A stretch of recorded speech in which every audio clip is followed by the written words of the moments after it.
สรุปสามีนางไหมคำทันบุญเฮืองออกซี้แจง7ประเด็นฮ้อนต่อกระแสสังคมออนไลน์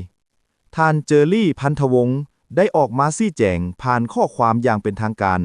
ต่อกระแสวิพากษ์วิจารณ์และข้อสงสัยต่างๆในสื่อสังคมออนไลน์โดยลาวได้กล่าวว่าก่อนอื่นข้าพเจ้าต้องขอโทษขออภัยและขอขอบอกขอบใจมายังบรรดาท่านที่มีเกียรติกลุ่มคนบุคคลผู้ที่หวังดีและให้กำลังใจกับข้าพเจ้าโดยตลอดมาเจอรี่พันธวงศ์กล่าวต่อว่าลาวบ่มีความประสงค์ที่จะนำเรื่องส่วนตัวออกมาเว้าในสาธารณะแต่เนื่องจากมีการใส่ร้ายบิดเบือนข้อเท็จจริง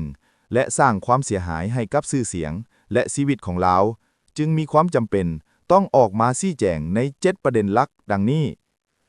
1. ประเด็นการเสียชีวิตของนางไหมคำทันบุญเฮืองเจอรี่พันธวงศ์ชี้แจงว่าการเสียชีวิตของนางไหมคำทันบุญเฮืองอดีตภรรยาเกิดจากเหตุการณ์ไฟไหม้เฮือนในวันที่25กุมภาพันธ์2025และบ่แม่นการฆาตกรรมดังที่บางกลุ่มคนสงสัยหรือใส่ให้ป้ายสีลาวกล่าวว่าตลอดระยะเวลาที่ผ่านมาอยู่ในสภาพจิตใจที่โศกเศร้าหุนแฮงและมีเจ้าหน้าที่รัฐเข้าดำเนินการตามขั้นตอนกฎหมายทุกประการจึงบ่ได้ออกมาเว้าในช่วงนั้นรายละเอียดเอกสารอยู่ใต้คอมเมนต์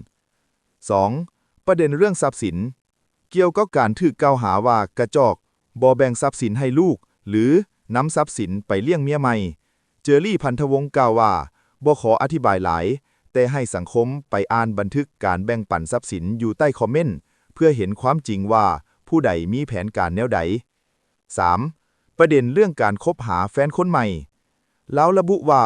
ความไว้หรือซ่าเป็นมุมมองของแต่ละคนแต่สำหรับตนเอง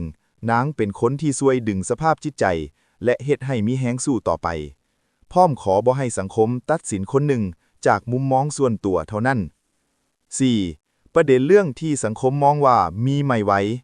แล้วระบุว่าความไว้หรือซ่าเป็นมุมมองของแต่ละคนแต่สำหรับตนเองนางเป็นคนที่ช่วยดึงสภาพจิตใจและเฮ็ดให้มีแฮงสู้ต่อไปพร้อมขอบ่ให้สังคมตัดสินคนหนึ่งจากมุมมองส่วนตัวเท่านั้น 5.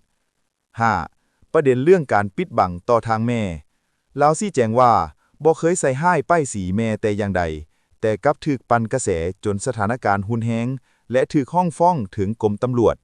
ลาวย้ำว่าบ่อยากให้นางสุภัตตาถูกดึงเข้ามาเกิดความเดือดร้อนเพราะบ่มีส่วนเกี่ยวข้องกับเรื่องนี้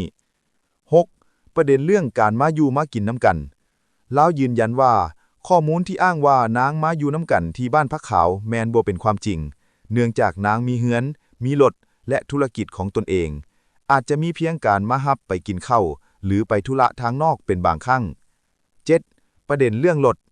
ลาวชี้แจงว่าการโพสต์ประเมินราคารถเกิดจากการห้องขอของลาวเองเนื่องจากรถคันดังกล่าวบ่เหมาะสมสำหรับใช้งานบรรทุกสินค้าและมีแต่ความสิ้นเปลืองจึงมีแผนจะขายเพื่อนำเงินไปซื้อรถกระบะใช้ในการดำเนินธุรกิจท่านคิดอย่างใดกับเรื่องนี้เฮาควรตัดสินคนผ่านโซเชียลหรือบ่ควรให้ความสำคัญกับหลักฐานหลายกว่ากระแสหรือบ่การบูลลี่ด้านภาษาและสำเนียงควรถูกหยุดหรือบ่แล้วถ้าลาวตกเป็นเหยื่อของการเข้าใจผิดในโซเชียลแท้เดพวกเฮาจะเฮ็ดแนวใด